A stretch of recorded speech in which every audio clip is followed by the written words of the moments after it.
Après avoir abordé donc le tutoriel sur la saisie pratique, où nous avons vu comment saisir des achats, saisir des ventes et ma trésorerie, nous allons voir une autre forme de saisie, donc qui est vraiment destinée là par contre aux commerçants, c'est ce que l'on appelle les ventes comptoirs. Alors, le principe des ventes comptoirs, c'est donc de saisir ce qu'on appelle un ticket Z, donc c'est votre ticket de caisse, de clôture de caisse journalière, et lorsque donc vous allez enregistrer votre ticket Z, et bien après effectivement on va faire, donc là c'est bien parce qu'on a vraiment le cheminement, on saisit d'abord ce qu'on appelle un ticket Z, et après on fait ce qu'on appelle une remise en banque, et lui automatiquement, eh bien, il va générer une écriture comptable. Alors, je vais donc cliquer ici sur le bouton Ticket Z, hein, donc je suis bien dans le menu quotidien saisie.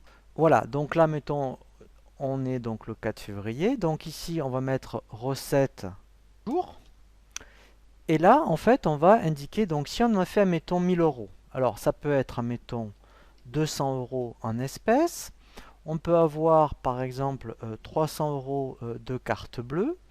En chèque, par exemple, eh bien, je vais dire que j'ai eu, admettons, 400 euros.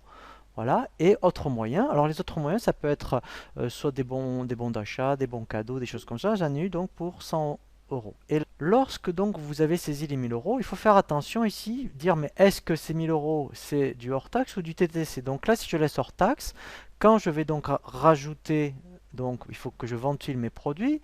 Donc là, bien sûr, au préalable, il faut avoir créé au niveau du plan comptable donc vos différentes marchandises. Donc là, moi, je vais laisser que marchandises. Mais là, en fait, voilà. Donc là, il faut que je fasse attention parce que si c'est 1000 euros, là, il faut que je trouve le hors taxe. Alors, ce que j'aurais dû faire, d'ailleurs, je vais dire plutôt que c'est 1200 euros. Comme ça sera plus simple. Donc, je vais rajouter 200 euros de plus. Donc, je vais dire ici en chèque, admettons, j'ai fait 600.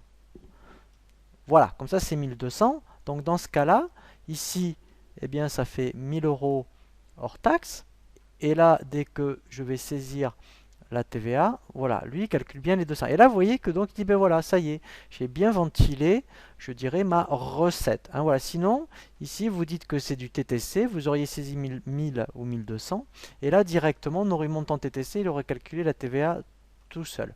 Donc, ça, c'est la première étape. Donc, moi, je l'ai mis que dans marchandises, hein, mais si sur les 1000 euros, vous auriez vendu peut-être plusieurs produits avec des comptes différents. Donc là, vous aurez, nature de vente, vous auriez appelé autant de produits que vous avez de nature de vente. Moi, pour faire simple, j'en ai qu'un.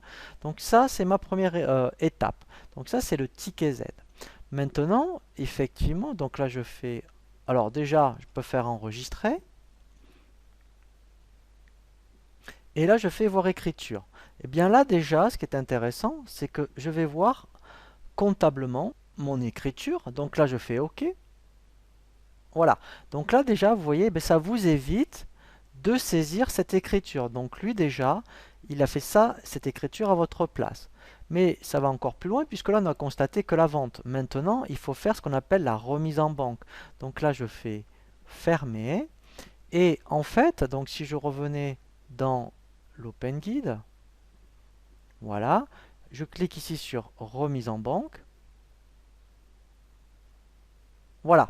Et là, donc, ici, donc, alors, je vais faire ma remise, je mets remise en banque, remise recette du jour. Voilà. Donc là, c'était mes 1000 euros que je devais ventiler. Donc là, vous voyez, il les a détectés, mes 1200. Maintenant, j'ai juste à dire, mais alors, je vais la mettre dans ma banque. Et ici, eh ben, je vais ventiler, vous voyez, exactement la même chose qu'ici. Donc, j'ai dit que j'avais 200 euros d'espèces. Voilà. Au niveau des chèques, j'ai dit que j'en avais 600. Voilà, donc j'ai bien après mes cartes bleues et autres moyens, là, mes 100 euros. Voilà. Et là, je fais donc là, ma remise en banque est terminée. Donc je peux faire aussi ici voir écriture. Voilà. Alors avant, il faut faire enregistrer, bien sûr. Et là, directement, je vais donc voir ma remise en banque. Voilà, donc là, je fais OK. Voilà. Et là, vous voyez, donc dans le journal de banque, lui, en fait, il a transféré tous les modes de paiement directement dans le 512. Voilà, vous voyez, à chaque fois, 512, 512, 512. Voilà. Donc ça, sincèrement, c'est très très bien pour les commerçants. Donc après, vous l'avez aussi dans, on peut le voir aussi dans mes écritures comptables.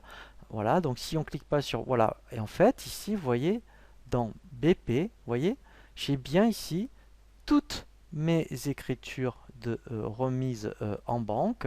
Voilà, donc ça, c'est vraiment très très bien. Voilà, donc là j'ai les recettes du jour, vous voyez, pour la caisse, puisque j'avais de l'espèce, et là j'ai bien mon journal de ticket Z. Voilà, donc ça les ventes comptoirs, sincèrement pour les commerçants, c'est vraiment très très pratique, et c'est vraiment, je dirais, assez facile, je dirais, à saisir tous les jours, puisque c'est lui-même qui ensuite s'occupe de traduire comptablement les écritures. Le dernier tutoriel que je vous propose sur les modes de saisie sur EBP Compta Pratique vont être donc mes écritures comptables où là on va voir vraiment, eh bien donc comme son nom l'indique, des écritures comptables mais qui sont vraiment plus destinées au journal d'opérations diverses.